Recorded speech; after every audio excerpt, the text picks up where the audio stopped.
Showcase featuring Raymond Moose Jackson and Sunni Patterson, emceed by Chelsey K. Shannon. I am none of those people, as you know. I'm Megan, the festival director.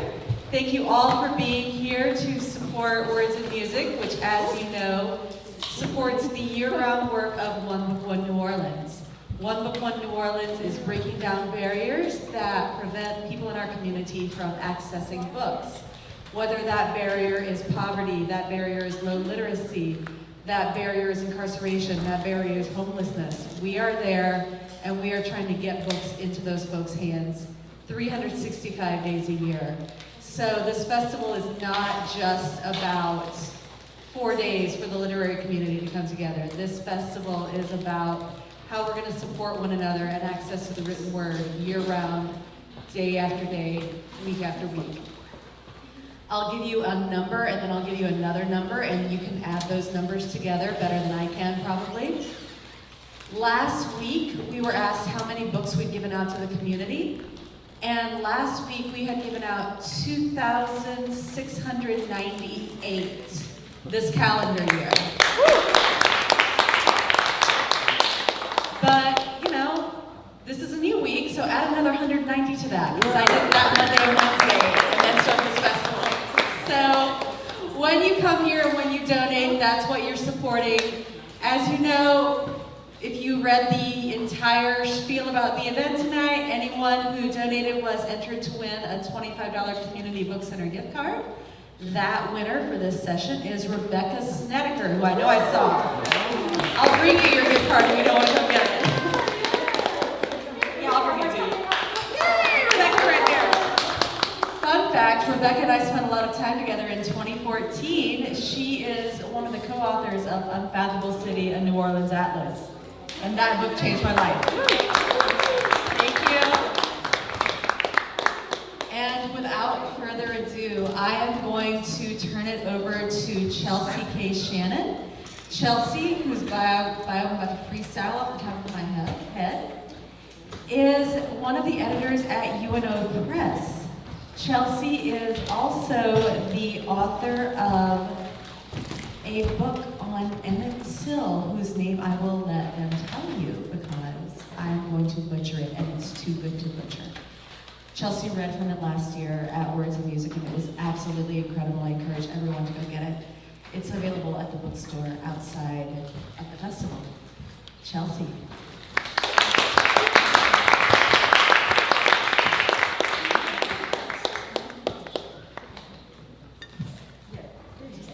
Thank you, Megan. Hello, everyone. My name is Chelsey Shannon, and I'm the editor at University of New Orleans Press. We're very grateful to Words and Music and to One Book One New Orleans for their partnership and collaboration.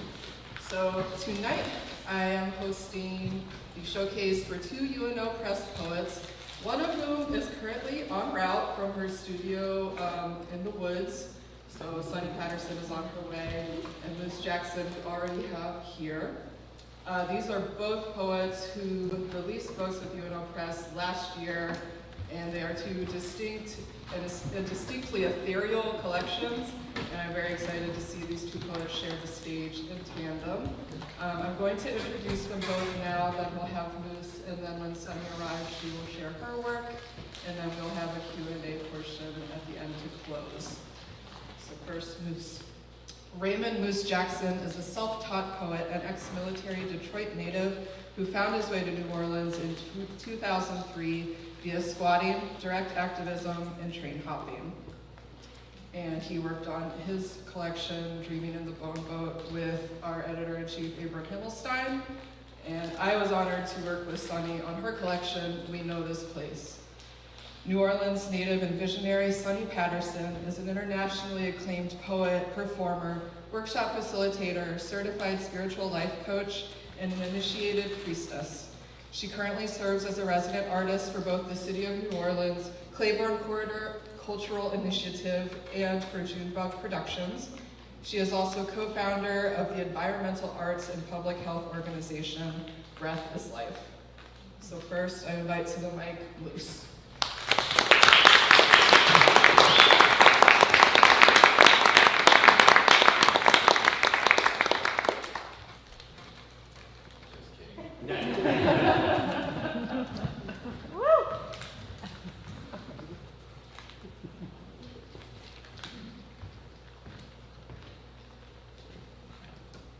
Good evening.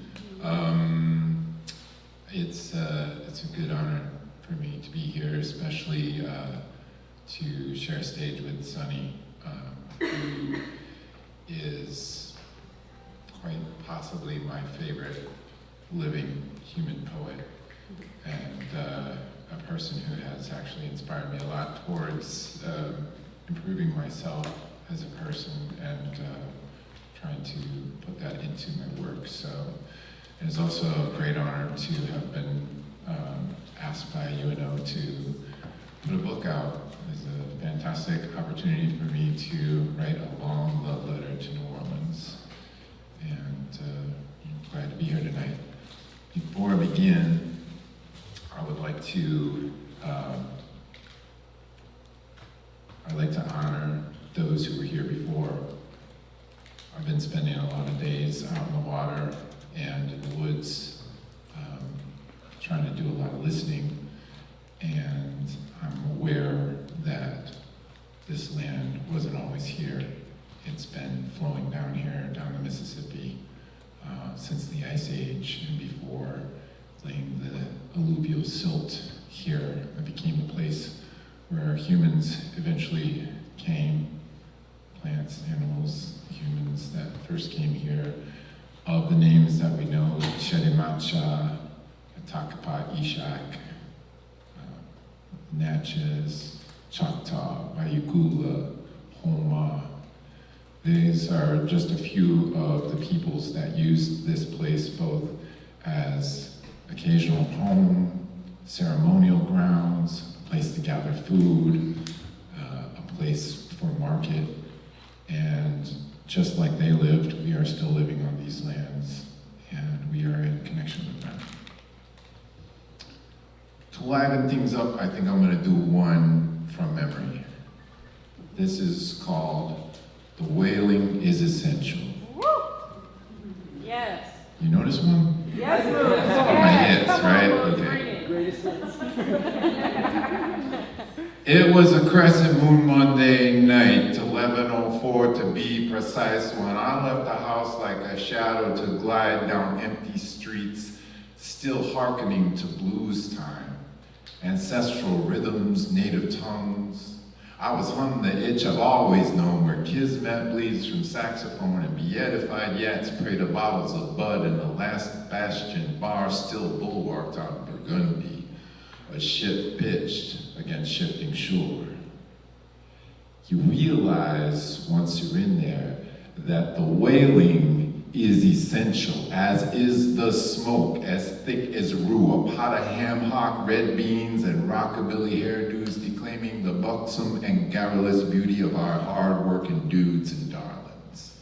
Never mind the fact that we are mostly immigrants from a country less kind, plied by boozing to loosen the knees, and whatever was once good about America blooms anew as the room fills up with dirty dancing.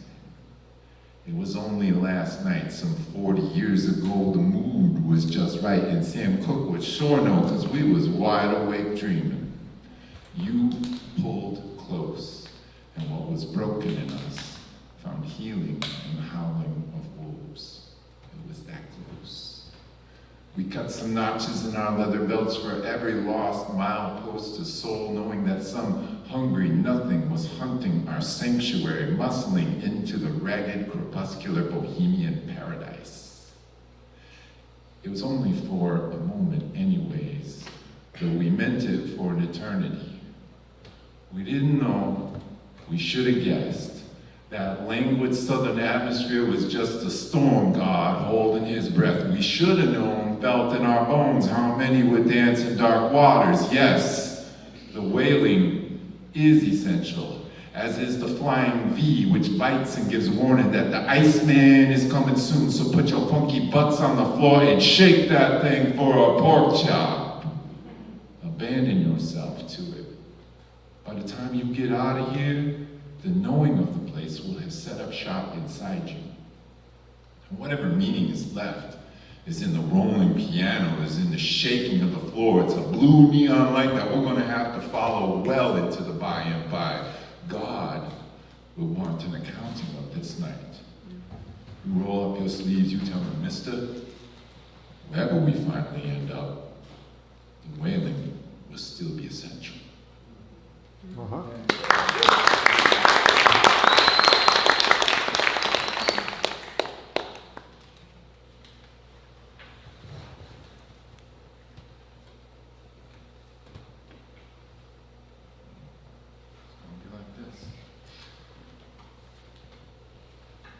Invite the flood. I don't mind the water coming in under the door, through the vent in the ceiling. God's been on a creative streak, visiting us in our dreams, making appearances in latte foam, roaming the ragged edges of our world, thinking about recycling. Actually, I invited him, especially if it comes in with your hair and skin, the regular breathing of this dog, sweetgrass, a typewriter on the door for a desk, and a rainy dawn through the windows of a caravan that sings and risks the roar of golden discs paired with oscilloscope obelisks in the abandoned church, and a fellow pilgrim to sink down with me in profound meditation. When I give you these poems, still wet from inundation, it is because I love you. I could tear a hole in my chest and let it flood the city streets. The reason I'm so busy carving this soul is to make of it a gift, to be strong in vulnerability, to be one with the weather and its cycles, and you and our people. Living, loving, fighting, dying, to be free.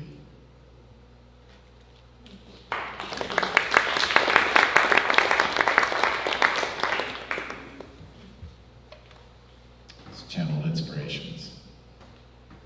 We got so little ground to stand on. We've not fed the ancestors. We've not kept the seasons. We dance just to keep the spirits quiet, but they won't stay down long. You see them spinning off the fingers of musicians, squishing out of tubes of paint, mad scribbling in a haste, flinging bodies about the room. There are moments when we fly. Some of that is us showing up, but a lot of it is spirits borrowing our craft, savoring our struggle to express universal truth. The time left to us is short. We are down to the final pages, so let us speak directly. It's really not about us, except in the way that we are vital links in a very long chain. The end feels like it's close. Let's dance the night away.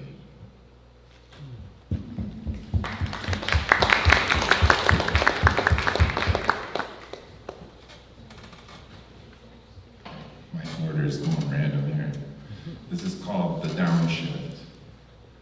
5:30 in the Marigny, evening breeze of piano and calliope.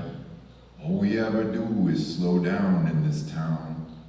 Ambition is sin, memento mori. All rush and haste will go to waste. Walk slow as you approach the hollow grave. Another iced coffee laced with chicory. Set a guitar on your knee. The solution to your worry is some engineered forgetting. We'll sell you a fine bottle, set you up with sweet song. No amount of honking will make the geese fly any faster, so be at peace with your disaster.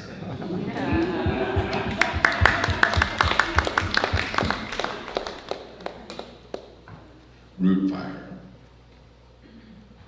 Who do you think it is hollering about those kids on the corner, going at it, doing their thing, busting through the dirty concrete?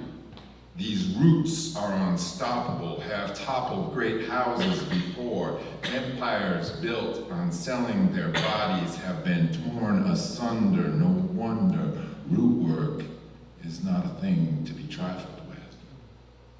That bass drum is a cannon.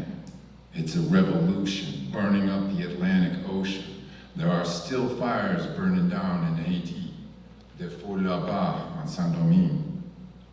And we thank that fire for keeping us warm, for heating up this jailhouse rock, for keeping the Yanks on constant alarm. It rises in ranks with every black shot. For some, this fire is the only one they got. So give you everything. Torpedoes and tourists be damned. Pay no mind to the Frenchman street cops. Do your thing. This is your shot.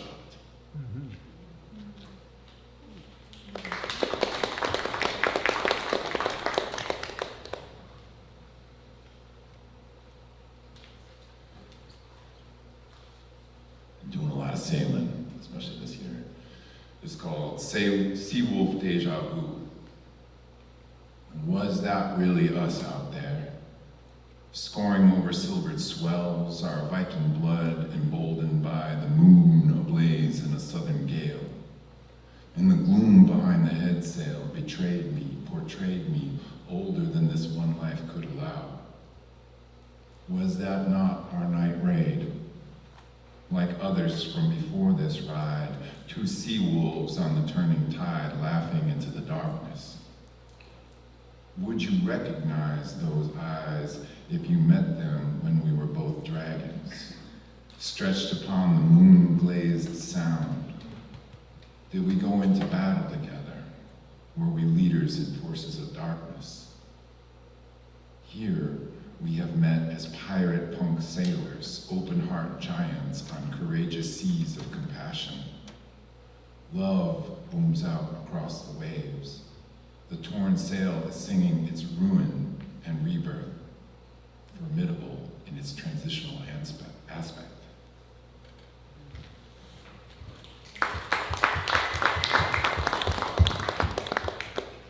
We do two back-to-back. One is called Spiders Are Riders. The other is The Boy at the Smokehouse Door. And I'm just going to start reading the poems off, and I won't wait for applause until we'll do that at the end if you don't mind. Spiders are riders. There are spiders everywhere tonight. Grandma spiders and trickster spiders and spiders padding their own egg sacs, soon to be airborne on silk sailing ships. There are spiders dripping from poets' chins and pork pie brims. You've got to get past the inhibitions of 8 articulated hairy legs and eyeballs, black, unblinking, the twisting language of DNA strands, Indra's net, whole galaxies caught in the dewdrops. Spiders know a lot of secrets. Slip a silver coin in the slot and whisper to the egrets. I remind you lest you forget. I read the spider's alphabet. The Boy at the Smokehouse Door. They call on you in the middle of the night to build the fire, to feed it. The blood of trees, those upright denizens, breathe the smoke as offering. The reason why is the hogs, soaking in the blood and the brine. I saw them laid on metal trays. I saw them stacked on smokehouse rack. They look an awful lot like us. Feel the human weight of them. Touch their teeth. Touch a dead eye. These two were our people. Look, I'll serve you some whiskey and brisket, but don't ask me to talk about it. I'm busy asking the universe why we gotta kill to live. All this business, the successful entrepreneurs, the technocrat class. We'll meet here at the Blackened Bar to take in some smoke and spin old vinyl and watch the traffic dwindle. Consider the sacrifice. Compassionate butchers that we are.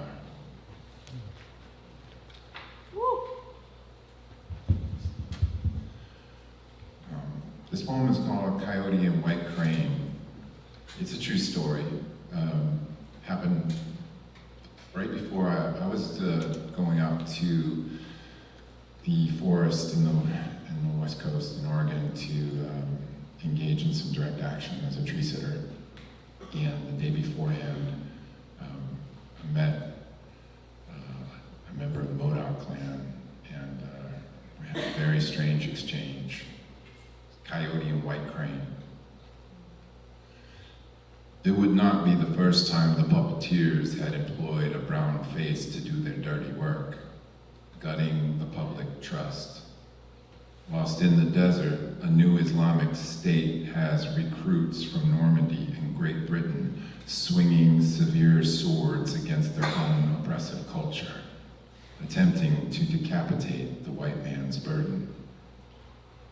I met an American sniper before my job in the forest began. He was of the Modoc clan, riddled with red scars. He handed me a service knife, asking me to cut him. It was my road partner that did the job. While I pressure wrapped the arterial jet, White Crane dipped 2 fingers and dressed my cheeks in his blood, declaring that he would take from me a ghillie, a snatch of camouflage, the last of my service issue. He would rob me of my burden, and to my heart, I would take his. What this country and white skin has taken from his land and people. Coyote watched curiously on the other side of the tracks. These lunatics, the 2-leggeds, confusing identities, swapping skins.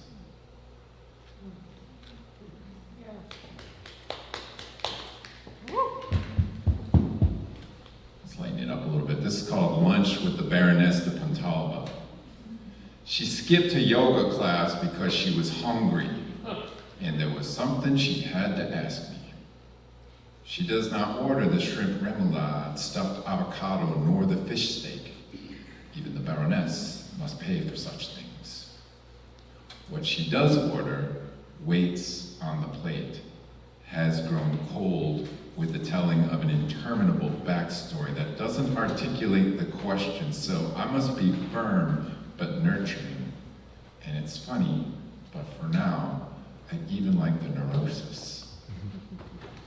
She heeds the call for silence and eats, falls into the bread and the meats with the gratitude and relief of one who has been in flight from some faceless thief. I am not used to being the stable boy, but this racehorse, proud and high-strung, is true to herself at least. And I am a lover of the beauty and peace that enters the emperor's courtyard when the Baroness stills her quivering flanks.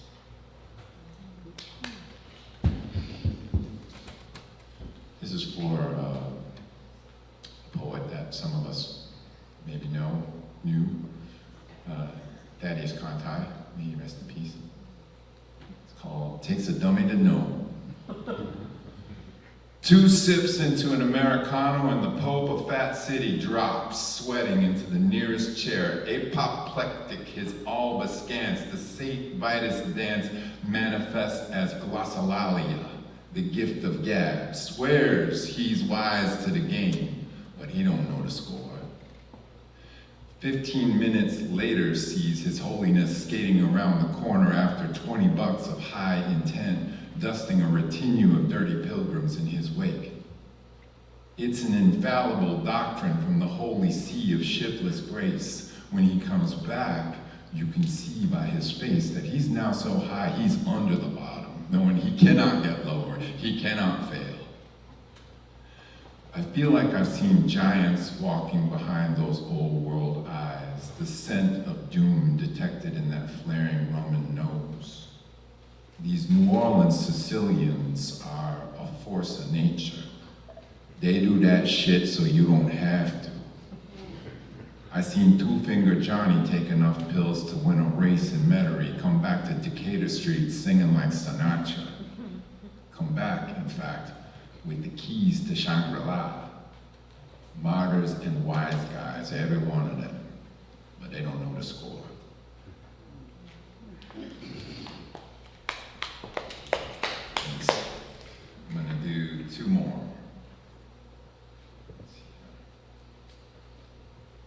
the holy boat. Snug in her slip, the little ship is lively on intelligent waters. Just a bit of elemental magic shifts us from sunset to eternal dawn. We made it through the windy night. Light is breaking after the storm, and we are thankful for the wash which sent us to shelter together for a few quiet hours below decks. Giving breath to what is true despite the flux of weather and tide, we're quick tethered to the dock, but the ship is always in motion. And we laughed aloud at the thought of the effort of every raindrop to retain its individuality upon kissing Mother Ocean. We bless even the resistance to this eventuality. The water learns happy secrets as they dribble from our hearts and go splashing out the scuppers. In this instance, the ship's a temple, and all the sailors are holy lovers. Thank you.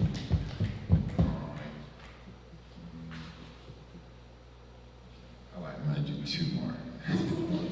Yes, I'll sneak one in here. I think I got time. It's short. Another true story. It's called Smoking Monk. I am particular to the draft and hue of this avuncular rebel monk, bamboo lean and dark with mean lines of ink from his days as a punk. In this forest retreat, he's renounced all other trappings, but the cool of the street is still on him.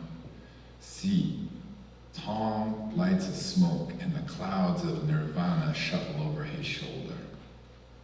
Brown bean, ruddy complexity. I vow the azimuth I see makes sense to me. No tea ceremony, just instant coffee. And maybe that instant of samadhi you get when he smiles and dumps his round bowl of alms into your borrowed basket. Both of you, bare feet in the street.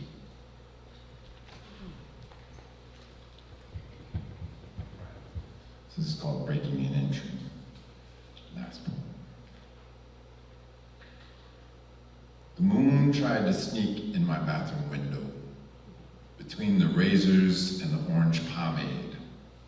Tried to sneak in roses and firecrackers, of all things, with a momentous and unjaded heart. She didn't expect the crystal transmission of her message to be so well received. She thought dancing on the bar would make her a pariah. She was so used to love being a one-way street, a parlor trick, like swallowing light bulbs in the dark. I heard them tinkling in her belly. I heard the commotion in the bathroom. I admit, she has dangerous timing. Traipsing coastal reaches whilst the tide is coming in, consuming her taboos in public, befriending the ragged people, even the likes of Widdershin's wolves, seeking refuge in enemy territory.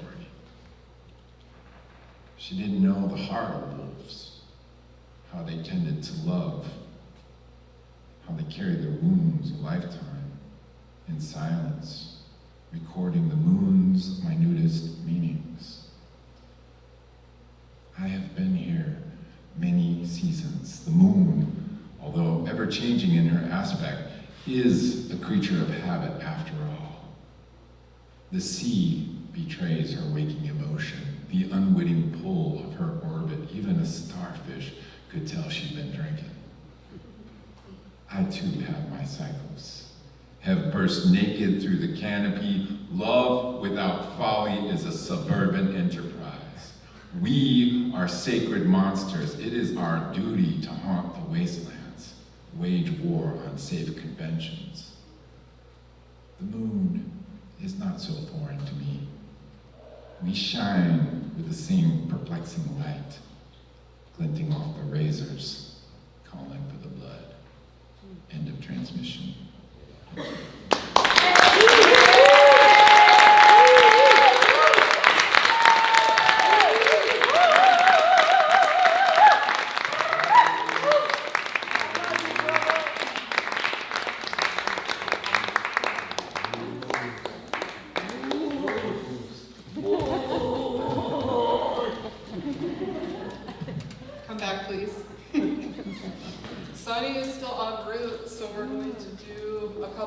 questions for Moose first. Yes. Who would like to start?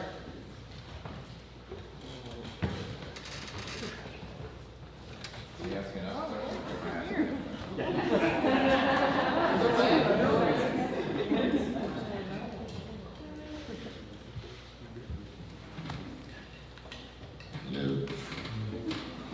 I have one. So this book was published last year in the winter, so it's been a year and a half now. It's actually the spring when we had the launch. The spring. Okay, so I'm wondering how you relate to the material now and or where you're pointed as an artist currently. Okay, listen here. Well, I gotta tell you this. Every time that I happen to open the book and have some time on my hands, I end up reading it cover to cover again. And I'm always like, wow, at the end of it.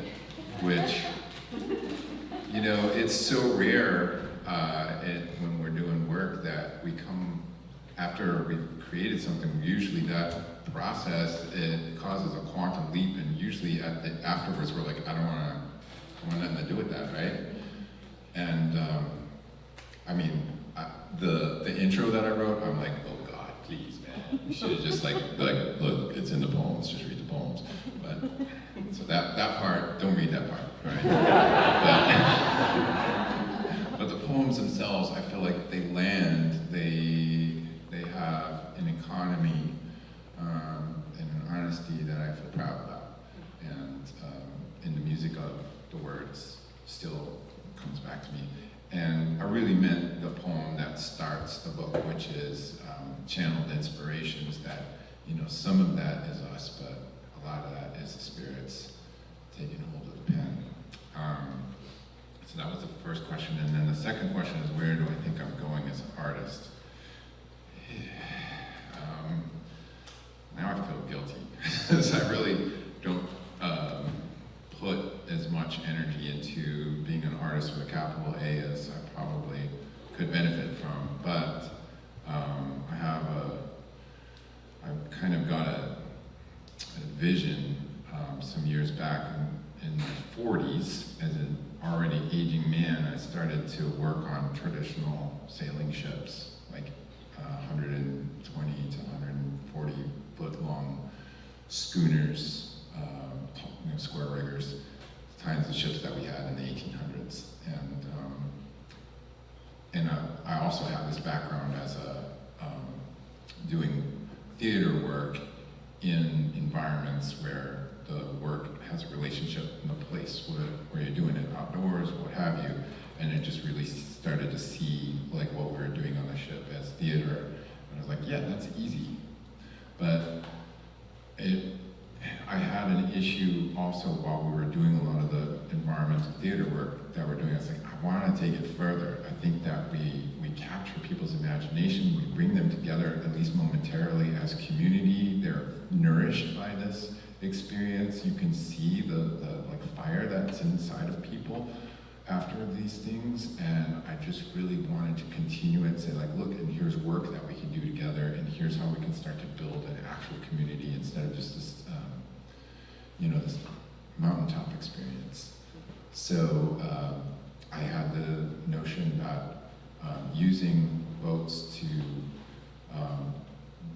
give people that experience and give them the work experience as well, where we start to build an actual culture of mutual support and right relationship with the land and water that we're connected to could be a way forward. So I've been pretty obsessed with that, and I got my captain's license. I've been working for an organization called Outward Bound, becoming an educator, and also being really intensely, I had PTSD coming out of the military really bad for a long time, like over a decade. And fortunately things are better now. But I really feel for people. I think people in all walks of life are experiencing elements of this. I feel like collectively as a society, we are all experiencing something akin to PTSD, And I think that the root of it is that we are all suffering the trauma of being separated from tribe. We don't have like deep connection and interrelation to people that we can trust with our lives and know that they can trust our lives with us. Our society as it stands right now drives us apart and makes it so that you feel guilty if you even ask somebody for a ride to get to work. If you can't afford to pay your rent, you know that you're going to end up on the street, and you know that you're going to be subject to violence and possible jail because you can't do it, and you're supposed to do it by yourself. And I'm not into this. I want to change this. So this is where I want to intersect my work as a poet and as a person who tries to speak things into being with my work as a teacher and as a mariner. Thank you.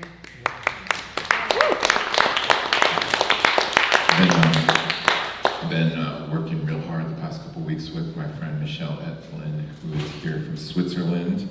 She's a filmmaker, and we're working on a poetic short film that has a lot of these ideas in it. And I've been spending a lot of time on the water. I just came back from Maine a couple weeks ago, scoured the East Coast for a boat that would be appropriate to start this work, and brought it here. And I've been doing a lot of work to modify it to make it right, but I want to do coastal restoration work, sail and oar, no motors, no gas, just people and wind. Wow, thank you for all of that. That was transporting. I'm thinking about the difference between all these experiential and relational and emergent modes of making art and connection, and comparing that to the poems on the page. And I guess I'm wondering, what value do you see in the artifact of a book versus like this more emergent work that you're talking about now? Well, the way this book came about is, I carry a journal with me everywhere, and sometimes I will make myself write a poem a day for a couple months on end. Sometimes it'll be like 4 poems a day. Sometimes I go for a couple months and not write a poem, but I always have my tool with me. And then there's the process of getting them out of the journals onto a page, which I have an old typewriter from the early 1900s, just because I love the mechanics of it and the all that business. Like that's dance music for my words. So it really helps to shape the structure of the poem, and I hear it as music. And then having a stack of 400 to 500 of those on your desk, and you put your hand on it and it vibrates, and you're like, wow, this is alive. This is an artifact. These are very thin pieces of wood that have these symbols pressed into them, and then the symbols make sounds, and the sounds make dreams. So I think that it's very powerful to wield the word, and I think that we have to be very careful with the way that we wield the word and the way the images that we bring into others' minds. So it is, to me, it's a very valuable thing because it can travel on its own, and it can have a life of its own with someone. They show up at somebody's house, this book is on the shelf, they read it, whoa, wild. I would have never had a chance to speak to them. It's not really about me. It's about these poems had to come out, and they need to go where they need to go. So I think that books are amazing for that. When you share a book with another person, then I think that we're rekindling something ancient, which is, for the entirety of our species, we have gathered at night at the fire and shared these kinds of words, which became our common sense of self. And so these things, when we share them, are really bringing us back to something that's part of our DNA. Yeah, books are magic, and they're a type of spell work. They don't call it spelling for nothing. Other questions or comments from the crowd? Yes. I guess this is sort of a process question. What's your process? And marry that to how much of it is you versus ancestry versus, I guess, how your first form started? You know what I mean? Well, you know, every time you try to do something, it's different, and you're learning more about yourself and your process as you go, and you don't necessarily, some things you pick up and keep them going, and other things you just try them once and keep on rolling. But I would say that, generally speaking, I try to catch an idea if it comes to my head, especially a beginning phrase. If there's like a line comes to my mind, and I'm like, oh, that sings, I'll get the journal out, and I'm like, hold on a minute, I gotta stop whatever I'm doing and write this down. And usually, if I'm in that mode, then the next line has come to me before I finish writing down the first one. And those poems have a tendency to be solid pretty much on their own. I like to think of it as a samurai strike. You want to get to the essence of the thing as quickly and cleanly as possible. But then you go back after, I like to give it enough time that I forgot who wrote this thing. Basically, when I read it, I'm like, oh, was that me? Or did I like copy somebody else's thing? Like, I don't remember this. When it gets to that place, then you can look at it with enough, whatever, you know, like enough distance. You're not so precious with it. And you're like, this is good, but this chunk, yeah, whatever, gone.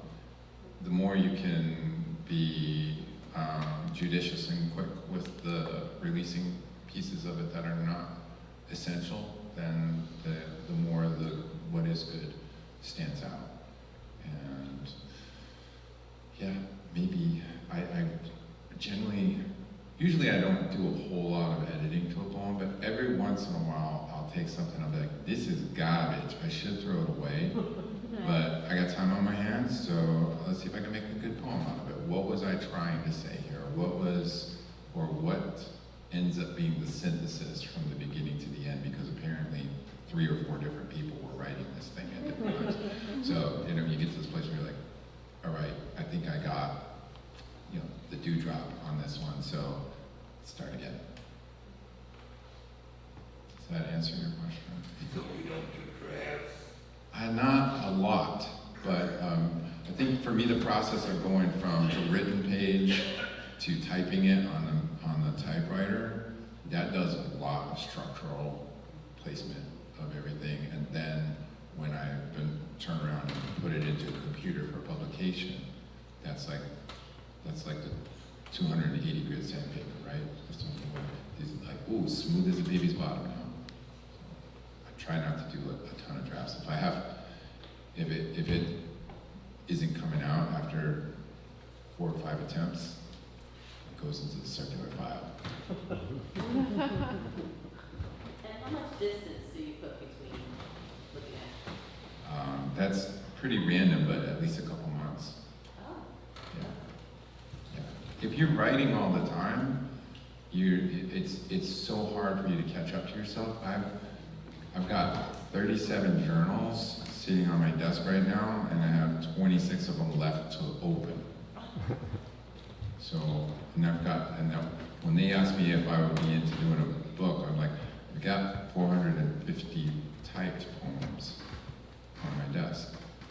Thank God there was an editor that could say, yeah, maybe that one, no, you know, and I was like, oh, so great to work with you and so great to work with Avery on this book, because, you know, cut the chaff and got into it and was able to give me useful, hard-nosed advice that I think, you know, made it so that this book landed with dignity. Thank you, Moose, and thank you everyone for your questions. We could have more at the end, but now I'm pleased to say our second poet has arrived. So we're going to clear the stage and invite Sunny out in just a minute here.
Janice. We worked it out.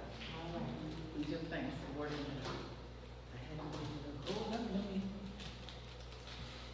get my life in order. Moose, thank you, Moose. Our brother Moose.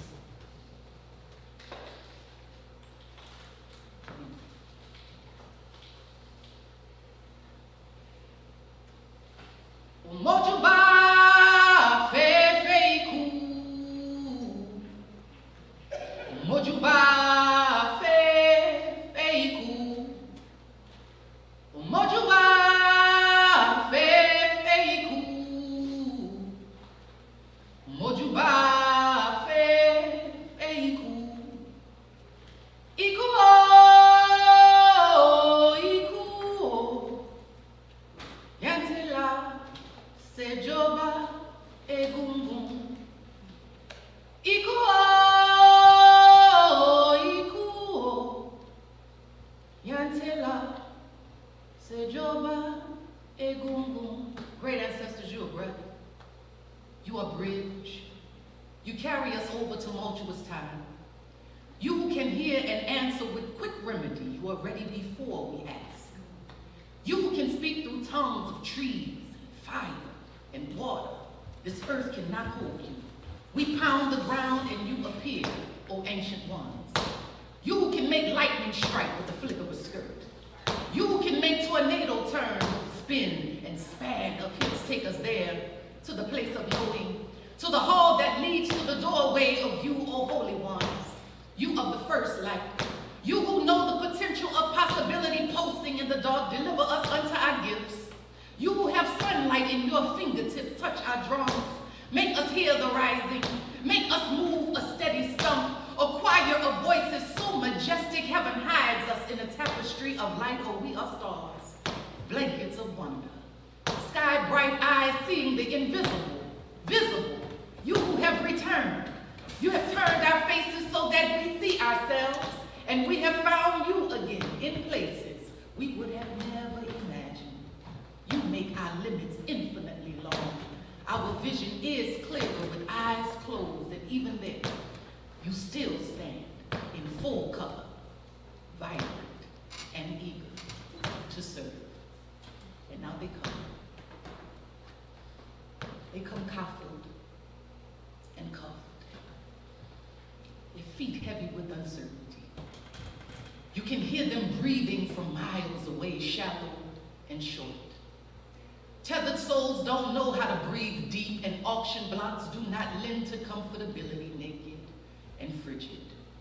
Tar baby smooth like skin, lathered up real good to conceal any wounds. Now, you know massa like them free from disease, or at least appear to be quiet. You know massa like them silent, and blocks do not lend to protest or chatter. Chatter has no say. Just smile big, show them pearly teeth, stretch, long, push, pull, parade, rope, fold over, wide open. Let us see from behind how much you are worth, how well you can work, how familiar, ancient and new. New is new, niggas for sale, fresh cargo. It's new niggas for sale, a lively stock. Don't you see them? Can't you hear it? In the whistle of the wind and the howl of the breeze and the pour of the rain. Can you taste it? Sugar cane, sweet indigo, rich rum-like intoxicating. There is something about suffering that makes men mad and makes others money. Something about others doing your dirty work that somehow seems to keep your hands clean and your conscience clear, clever. Oh, can't you smell it? Oh, it's in the seasoning. Something that makes them more tender, much more palatable, more suitable for enslavement. There is something in the breaking of a spirit that makes a better slave. Can't you feel it? In the thickness of injustice, in the gaze of despair, the click clank of cuff, they come coffled off the good ship. Jesus, it's the longest trip for the Africans, where rich men play with the lives of humans every day. Yes, there is something. There is something about suffering that makes men mad and makes others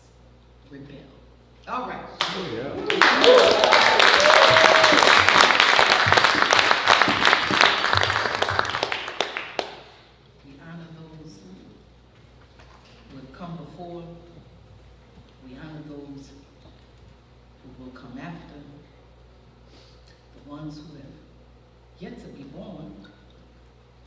But then also, when we say we honor our ancestors, we honor them in the present, past, present, and future. So when we say honoring them in this present, that means how I look at you, and you, and you, and you, and how we move to honor. How do you move to honor those who have come before you and have done the good work? Because we know it's some that ain't did no good work. There is a place where head meets heart meets world, meets every point in between, the line where sky meets water meets earth meets flame. O wayfaring wanderer, sojourner of truths, caution on the road, for one is always watching, with cowrie-colored eyes, wild with childlike wonder, innocent and ancient, secular secret, sacred medicine, manifested matter collects us one to another while we are here in the middle of the way, at the entrance of the gate, pleading, do not confuse me in this world of possibilities, of choice, of chance, of intuition, of logic, of knowing, of prayer, where three become one, where past meets present, meets future, where seed meets soil, meets plant, where one is always watching, guiding us to enlightenment, mediating our existence while we resolve within ourselves, our heavens, our hells, our hiddens, our scenes, and every point in between, all while being here in the middle of the way. That's something for Eshu. Eshu is known as the guardian of the crossroads, who can sometimes be known as a trickster. It's not that this figure is known, well, it's known as a trickster. It's not to say that it is a trickster, but it is to say there are many roads that may be before us, and then that first mind will say, oh no, but that's the one, and then we say, you sure that's the one? That can't be the one. Maybe it is the one, maybe it's not the one. Then it's like, oh, we like choices. Let's give a whole bunch of them. Then before you know it, we switch it. we switch it. This is the page that my hand went to. That wasn't what I thought was coming next, but since my hand went to it, let's go with it. Not my potions or my spells, not my crawfish or my crabs, not my brass or my ass, ain't none of it for sale. Not my cemetery or my temple, not my land or my love, not my plurines or my hookabucks, ain't none of it for sale. Now we know in New Orleans, we know that for whatever reason, this is not a praline. It's not a problem. But you will get a plowing. I don't know why the R's and the L's switch, but they did. So not my plowings or my huckabucks. Ain't none of them for sale. Or you peeping Toms and Saturdays. You Wisconsins and Nebraskas. You thieves and tax collectors. Ain't nothing over here for sale. Not my theater or my park. Not my music or my art. Not my soul or my heart. Ain't none of it for sale. Or you bandits and you conmen, you dumpster divers and hoodlums, keep your eyes off my prize, because ain't nothing over here for sale. Not my shotgun or my cottage, not my ballrooms, not none of my houses. Now, if you ain't heard in the last announcement, ain't nothing over here for sale. Not my paran or my nana, not my auntie or my granny, my pawpaw, not none of my family. I'm telling you, ain't nothing of mine for sale. Not my sinners or my saints. Sometimes the saints. Not my coods, not even my cans. Don't see the picture? Look, let me grab my paint. Make it pretty, use proper language. Oh, there is nothing over here that's for sale. Not my culture or my crown. This city has had enough of you clowns. Want to build it up but keep me down or anything to make that sale? Now you want me to give you all I got. You want my window and my pot. Now Lord knows it ain't a lot, oh, but it's mine. And it ain't for sale. Now see, you don't know me or my kind, my heritage, my history, my line, my dignity, my legacy, my pride. Oh, some things just ain't up for buying. So while you gentrify and you plot, while you calculate and you allot, of all the things, put this one on top. Ain't nothing over here for sale. Oh, yeah.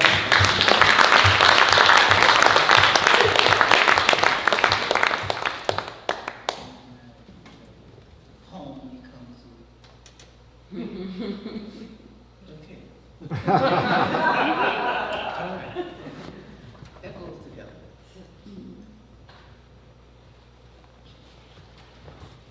This is not a eulogy, not an obituary for the dead, not a story of those who once were, but of those who live, those whose spirits walk and work and fly, those who toiled and taught and loved, those who fashioned seeds into okra and greens, flipped wood into house, into sweet shop, into church and marriage steeple, into refuge for the addict and the downtrodden, into haven and heaven. Their voices permeate the present, piece together space and time, a coop made of maroon blood and railroad spikes, huckabucks and wine candies, cool filter kings and Hail Marys, of prayers hummed and moaned, of flood water and flickering flame, of execution and exile, of return. 2, water always finds a way back to itself, to its source. I too have stumbled my way back to you at some point on all fours, knowing you would receive me. Blessed be the wayfaring warrior, the forlorn traveler, who still loves me, even though I have let you down. My new lovers were so enticing. Forgive me, my child, for I have sinned against you. Well, how could I not forgive you, when I know your parts have been fondled by hands heavy with hell in their tips? I forgive you. You taught me how to do that. 3, since your tearing apart, I have lived through about 49 seasons, 1 marriage, the birth of 2 living children, another due around the summer equinox. I wonder and work often at mending your heart and your memory. I too need help sometimes. Do you forgive me for the way I have allowed others to enter your gates, most with their shoes still on, more with pale privilege still on their tongues and tits and penises, penetrating the inner core of your being? Believe me, we tried with hoop skirts, bloody heads, spells masked as psalms and saints, saturated grounds in holy oil and prayers, attempted to sync the heartbeat with the rhythm of our drum, with the hammer of our heels on the pavement, with the snake of our arms. We tried, and we drowned. 4, every birth needs water, needs dark, needs to be honored and remembered, everyone for its different coming forth. Every birth bears its own map and blueprint, its own name and vibration, its own self. 3, not 3, what that is, that's a 5. 5, I realize I think I need a little eyeglass. When we emerged after the big rains, many were surprised. They thought they'd never see us again. They thought the dead would always be dead, not knowing our Easter is every day, not knowing that wherever we rose in Picker City, America, our red bean Mondays would still exist. Our fish fried Fridays would still come at the end of each week. Our music would still play and heal and hold. Oh, how easily they forget what we are made of. Forgot how we would move between swamp and concrete. Forgot how we made home in the wettest of places, foreign and far-fetched, barefoot and unstitched. Forgot we put ourselves together from a million fragments before. The apple never falls far from the tree. Grand never far from the petite. The lessons still course through our veins, still flash in the dark parts of our existence. Some things, they never change or leave, and some of us, or we never forget. 6, I remember the way like the back of my hand. I know pathways and trees by heart. Tuned my ear to the tone of your aura, so even when the familiar things do leave, I can still find you, and you will still know me. Oh, some things, they never change, and you, New Orleans, you are one of them.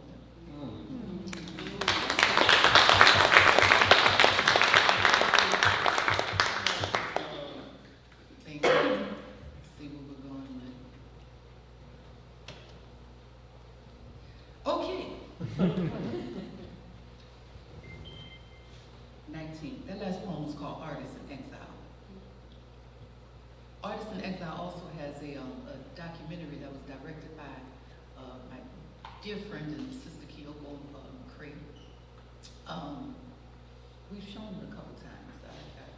It did good in it did something at one of these film festivals. I'm never good at these things. I always forget. But When I find out, you'll find out. But it's a good piece. Not because and when they read of this moment, they will see how we endured. And they will wonder how we made it. How we could live through such a time and still smile and create and celebrate even though walls of panic and loss continue to build up around us. Oh, they will shake their heads in astonishment. They will question how we survived without hugs and second lines and community gatherings. Oh, they will drum up every conspiracy theory, and most of them will be correct.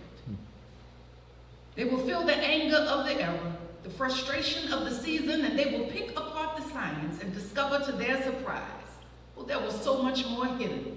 This virus was a disguise.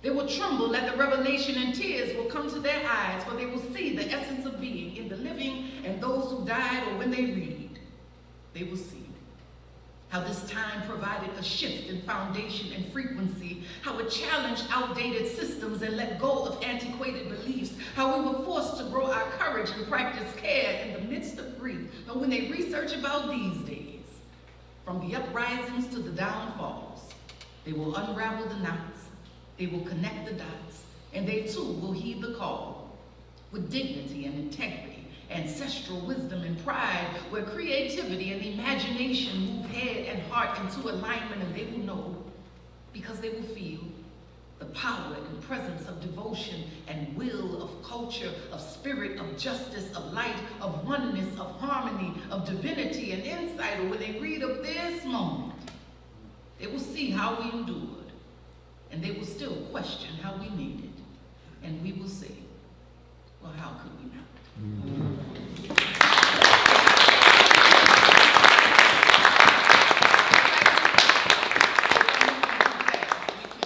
Combine a whole lot of things, so we can. I'm going to open up myself, Chelsey. I don't know what we're doing, but I'm just going to go ahead and go. Let's open up. How y'all feeling? What's some words? Throw me out something. Word? Say a word. Yeah, words. Gratitude. Gratitude. What else? I know we know some words. Just ain't no. Patience. You know, I read something that said that the energy of a word can last or remain in the space for up to 200 years. I don't even know if it's true. I just know that it makes me feel good anytime I think about it. It makes me think about what to say. It makes me think about the impact, right, of what can be said. It makes me think everything, right? Tone. We learned in, who was that, in Pedagogy of the Oppressed, right? We know this book? Yeah, Pedagogy of the Oppressed. The Pedagogy of the Oppressed. He says that one word is composed of two parts, reflection and action. And that if one part is sacrificed, then the other must suffer as well. So that's when we start thinking like, dang, what am I saying? So, we give thanks for being able to contribute to something that lasts. We give thanks that for the people who are here, that when you do need a word for yourself and a word for your life, that this could be a day that you come to that allows you to pull from a feast of words that we heard, from moves that we heard as we threw them here in this pot that you heard from myself. So we're able to at least come back to this day and say, oh, yeah, that maybe happened then, or that happened here, or that happened here. And it could be years from now. But we give thanks that we are in a space that allows us to feel these things, that allows us to embody these kinds of things, even if it takes a while for us to get, even if it takes a while for us to respect. And I'm saying respect in a way, in the real sense of what that word is, respect, to look again. So we honor these moments where we can respect one another, we can respect the ideas, we can expect the bodies that show up as God in this way. And so respect as in, yeah, let this be a moment that we can come to look at again and again. I'm sorry. Don't be please. Yeah. We talked a bit about language as spell work and as magic with Moose earlier, so that goes Because that's hand what in Moose is, a hand. magician. Yeah. And to your point of language hanging, I'm remembering about a year and a half ago being in the same space and you were launching your book, and Yes. that was such a joyous offering. I'm gonna treat this like we at home. So just don't mind me, I'm gonna just go on.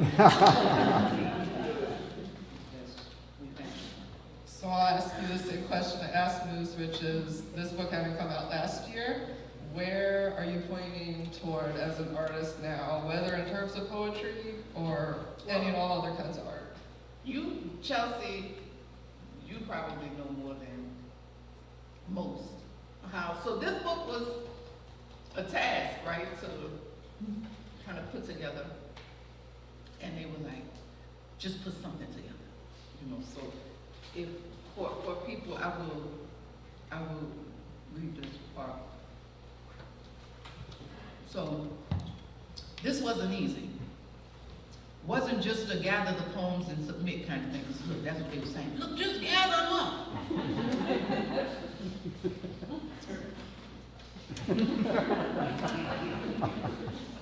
Just put it together. Then here come, Baba Kalama. Sunny.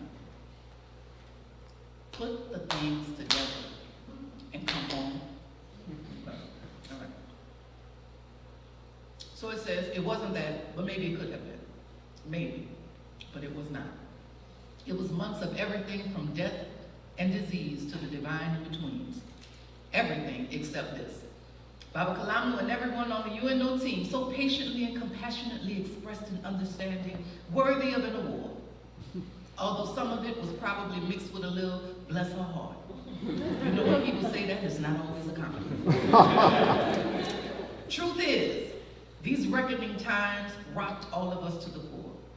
As a spirit worker, a priestess, a coach, community health worker, and artist, these COVID years have been full and busy and empty and demanding and hopeful. However, as I realized when I spoke with Chelsey, say this word, Chelsey, because I was just telling, where's Con? I don't know if Con is in here. Con is in here. So we were talking about, say this word. Editrix. Okay, did I not tell you this yesterday? See, that's something that many people don't know. So I already knew I was in good hands when she gave me the original word, okay? So there's that part. So I move rather slowly, I realized I move rather slowly when it comes to doing things for myself. It's easier to serve others, to give. But this work required more of me for myself. More than I could give after a day of divination and sessions with young couples eager to marry. This isn't poetry for a foundation, training lawyers in critical race theory. It's not a work for a rapper who needs your words to ensure a video is played on BET, or a community event bridging the gap between science and art. I mean, it was hard. As much as Baba Kalama would say, look, this your first book. Make it easy. Just use some of the poems you already got, ones we familiar with. Don't make it hard. Or my favorite, Sunny, before you get home, you gotta get the first. That one spoke to me. I come from a baseball family. My grandfather, Albert Buddy Red Lombard, started out as a bat boy for a pretty well-known team in New Orleans, the Algiers Giants. He then grew to be a pitcher, struck out Jackie Robinson once too. He also played semi-pro ball in Canada. My daddy was a catcher for a few teams in New Orleans. Just about every ballroom had a team. My daddy's most memorable team was called These Ghetto Pirates. These was the name of the ball. It wasn't like These, it was These ball, but that's how you say that to a certain age group and you're gonna get another word after But all that to say, here's me finally getting to first. Rather, here's me putting myself first. So thank you for the reminder, Bob. I'm already looking forward to the next book. Now, so when you told me, people said, well, just if you do it, you'll get bit by a little bug. And then you'll, start doing other things that put it together. So all that to say, now I was bit by the bug, but I delayed the itch a little bit. So things are coming. I think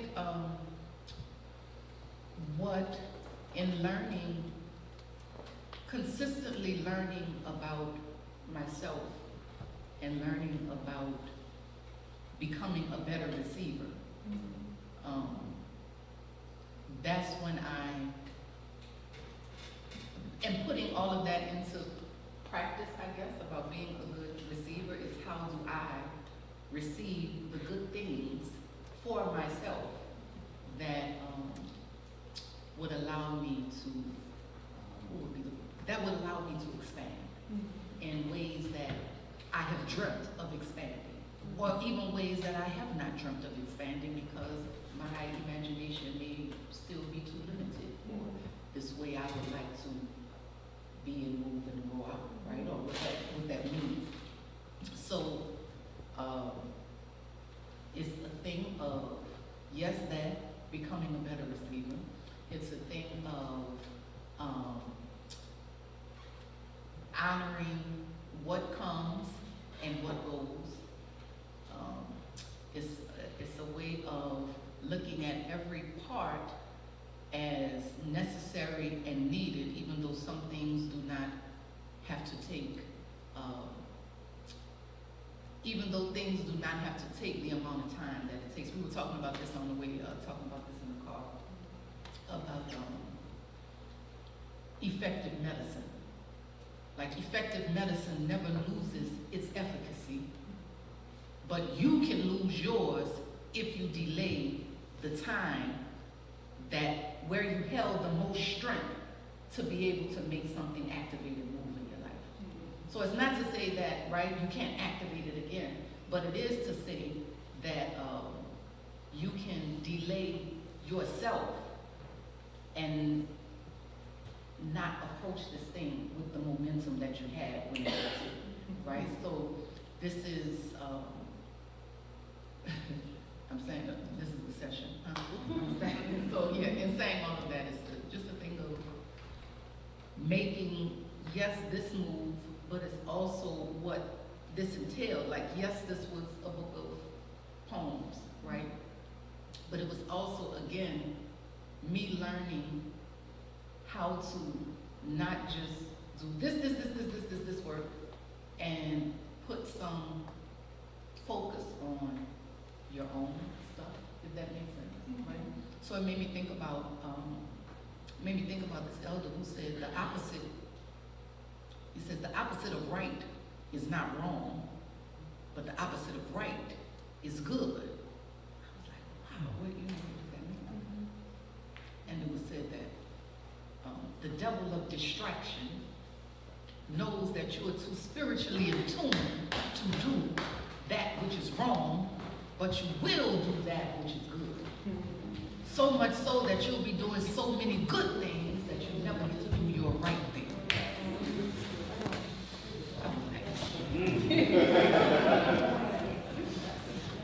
So this is more learning, the learning to be able to see.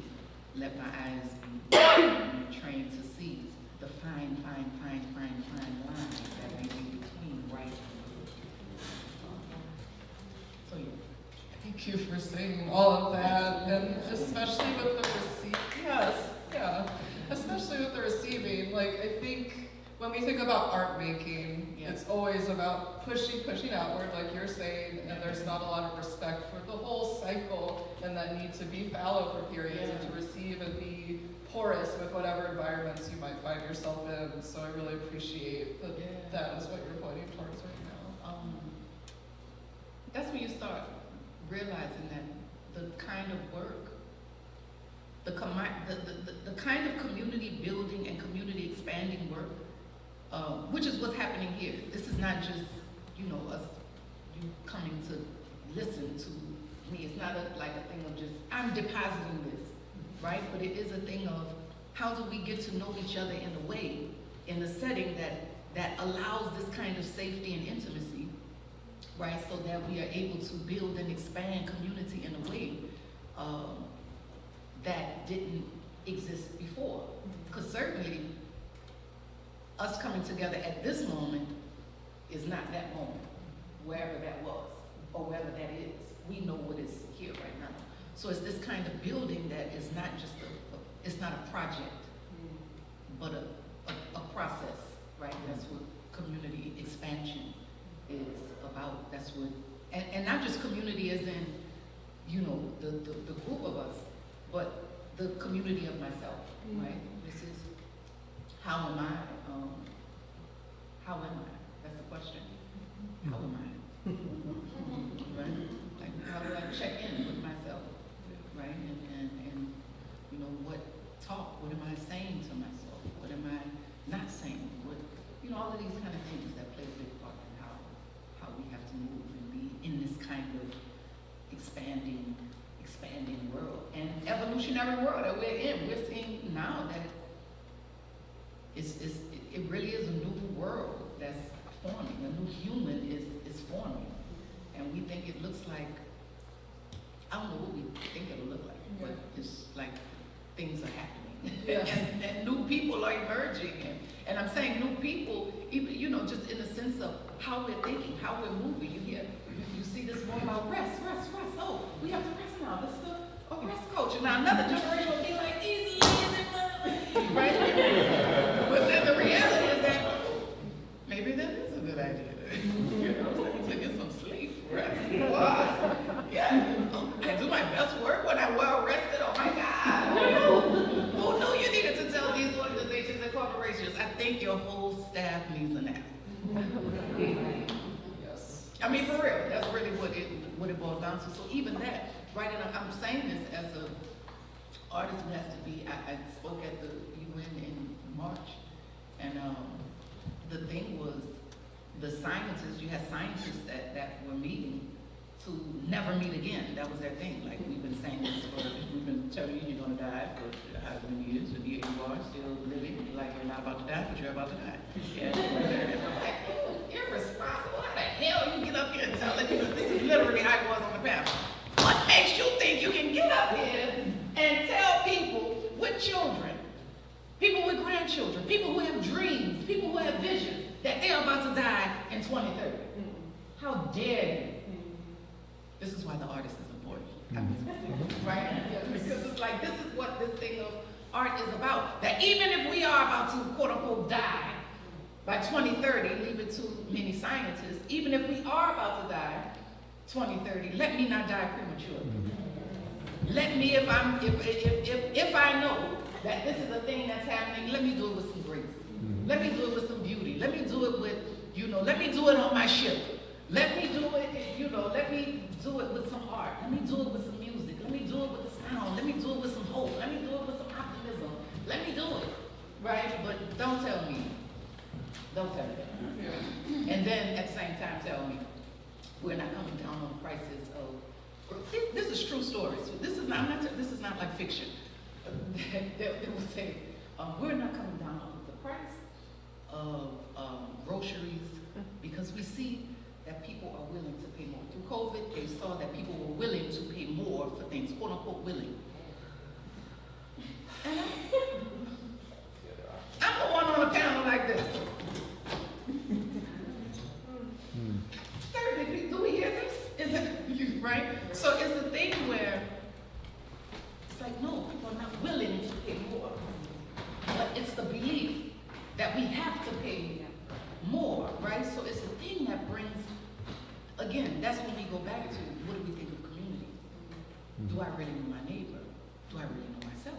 What does this mean for climate? What does this mean for corporations? What does this mean for, right? So it's all of these kind of things that play a part in our art making, which is not just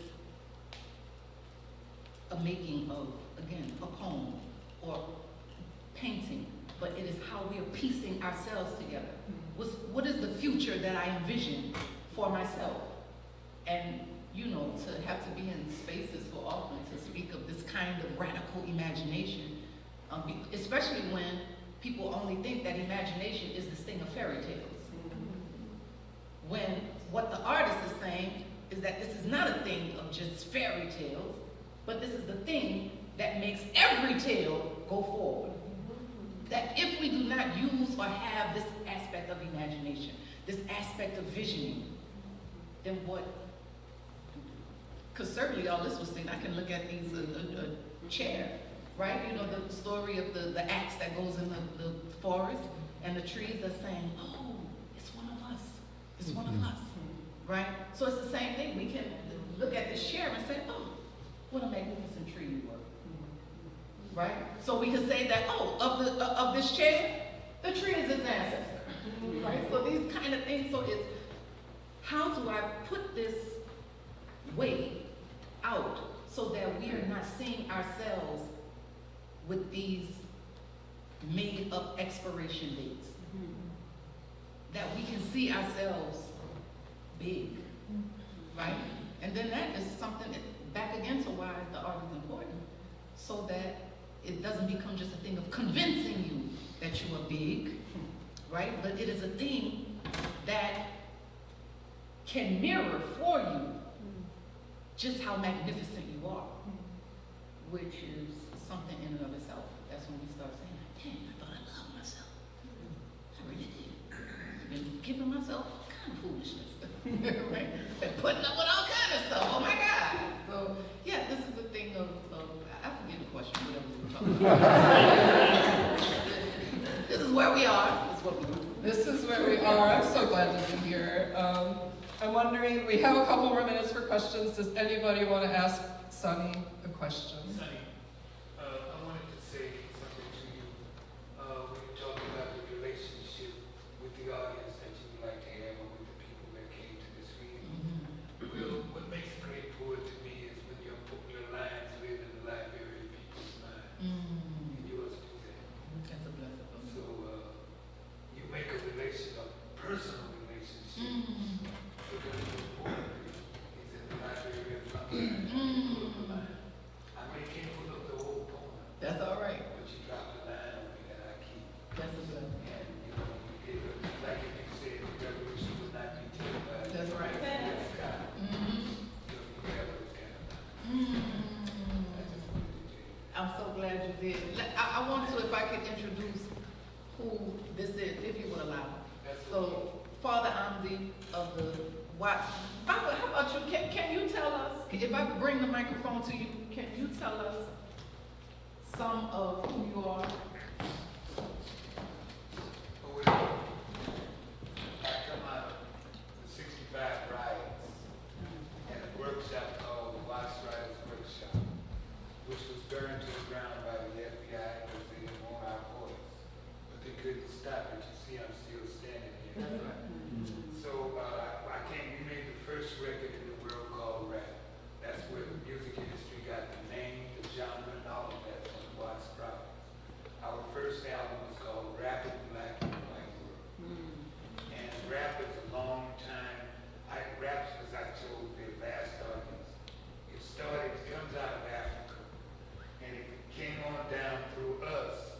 When we first came here, when we would be on a plantation here in Louisiana, or wherever we was, there may be 5 or 6 different languages spoken. And we didn't know all of those languages, so we were really confused. We had to learn the language of the slave master, and we also had to learn the language of our other brothers and sisters. Being that most of West Africa was Bantu-based languages, so they had some common denominator words that they began to construct a brand new language. This language had deceit. It had, what I mean is, I can say, that's it. You know, I mean, that's good. We had deceit, so we had to talk in front of the slave master, and now he always not know what he was saying. But this language didn't show itself clearly until a man named Paul Laurence Dunbar came along. And he was, by the way, married to a Louisiana Creole girl. and it began, they knew it was a new language, the linguists, but they called it dialect. That's what they tried to label it. But it continued to grow wherever jazz was. Wherever jazz was, that hip talk was being taught. Always, and even in our music, people say, well, I heard rap and I heard the Jubilee singers rap. Yes, it always was a part of us. We used it in our songs, we used it in our dance. because of what most people don't know what rap means. Rap means to talk, say it, scat it, hum it, chat it, whistle it, however you communicate the word. That's what rap means. But it came on down to people like Oscar Brown Jr., Baraka, who would be beating on the table, doing rhythmic, poetic poetry. That's what we looked at it as. Poetry with rhythm. But it came on down to two groups, and it showed it here again. The last poets on the East Coast and the wise prophets on the West Coast. The East Coast is more hip-hop. Hip-hop is a pop art. Rap is a fine art. Come on. Right with the canon of English or any language. And it continued to evolve until, well, I happened to go to one of those meetings with a very famous rapper. And it was when they were discussing the development of the prison industrial complex. And I had been invited to this meeting. I think they thought I wanted to go along with what they were talking about. And I came into this meeting and it was not a black person in there other than me and DJ Quick. And we sat there and they started talking about the prison industrial complex and how this was the whole music industry. This was managers, agents, accountants, etc. And they sit there and talked about how they were going to use rap as a tool to develop the prison industrial complex. And I remember the first time I really noticed how it was working is I heard Snoop Dogg say, and I love Snoop Dogg, but I heard him say a long time, he said, get you some gin and juice and choke me, you want to choke? I said, boy, if you choke me, you're going to jail. Why are you telling me that? But they took over that art form, the music industry, or whoever they did behind all that. They took it over and they made it what they wanted to be. And you see what it is today. But we still here. Rap is all over the world. And by the way, it's not being used like it's being used in America. In other countries, they used it for what it was created for. Rap was created to open an era of expression for those with none. So you see little boys rapping. You see the old lady from the projects rapping. You understand it opened an era for all of us. Because we had none in the 60s. And rap opened it up. Yeah.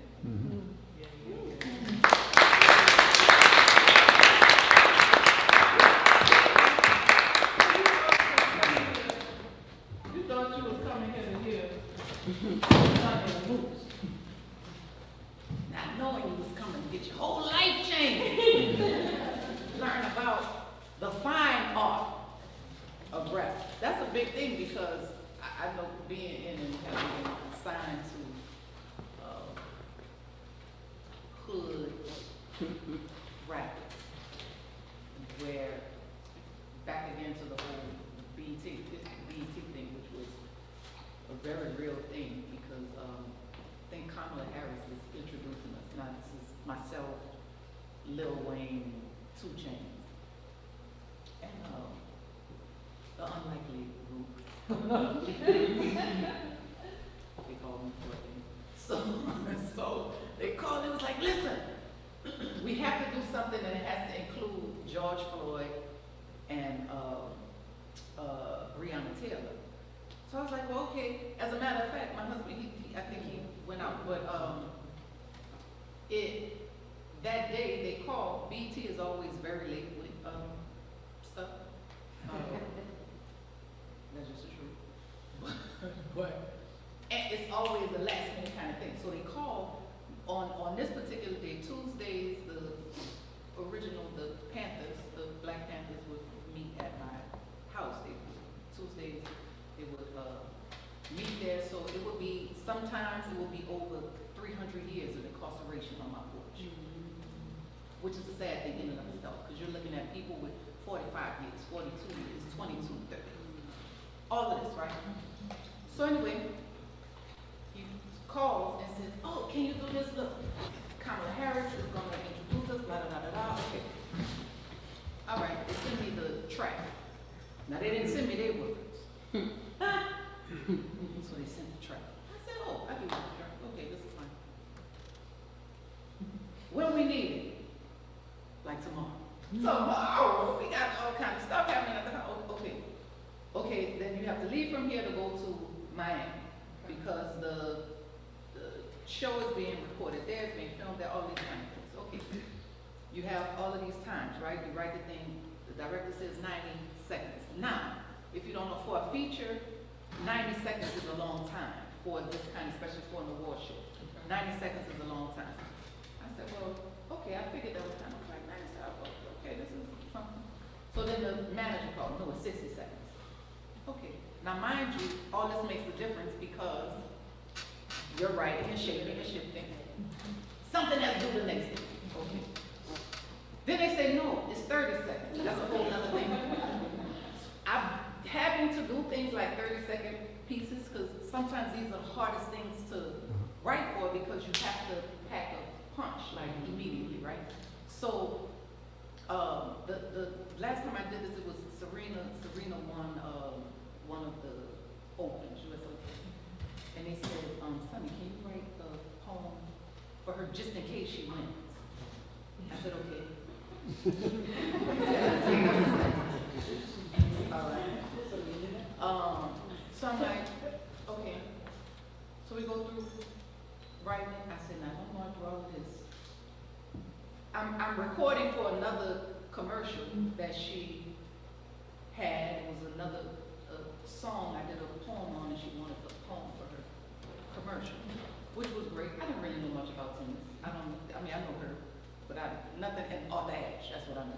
So I was like, at that time, it was like Sunny when they called. Sunny, you know a little bit about tennis? Yeah, all that. Serena, I mean, okay. Well, so anyway, we get all of this together. I'm recording for something else, and there was, in the middle of this, just 30 seconds, right quick. People always think that because you write, like it just, right quick, it's nothing. I said, Serena, I'm going through all this. You better win. So she did win. So they only played it on ESPN, literally right after she won, right when everything went, bam, they played. I was on a plane. I was already leaving the recording to come home because I still had my baby, nursing children and everything else. And so it was just like, okay, hurry up, record, then leave. So she did win, so that was great. Okay, back to this other one. So we do this recording. They send the words. I say, how the hell is George Floyd and Breonna Taylor gonna fit in the midst of Shaky Moneymaker? I don't buy that. That was the whole thing. So either way, we worked it out. It was a line where I was like, okay, even whatever the word was, the line was, it may seem like these themes don't match, but this is the fullness of what it means to be black. Because that really is what it is. You will go from shaking the moneymaker to, and let's protest for Breonna Taylor and George Floyd, right? So either way, all of these things have to, happen like this with so many of these rappers and so many stories that I could tell you about all of that, but I know just the sign the hand came. So we'll have to settle another time to build community and everything. Go ahead, you're about to say something. I was just going to say thank you. Thank you so much.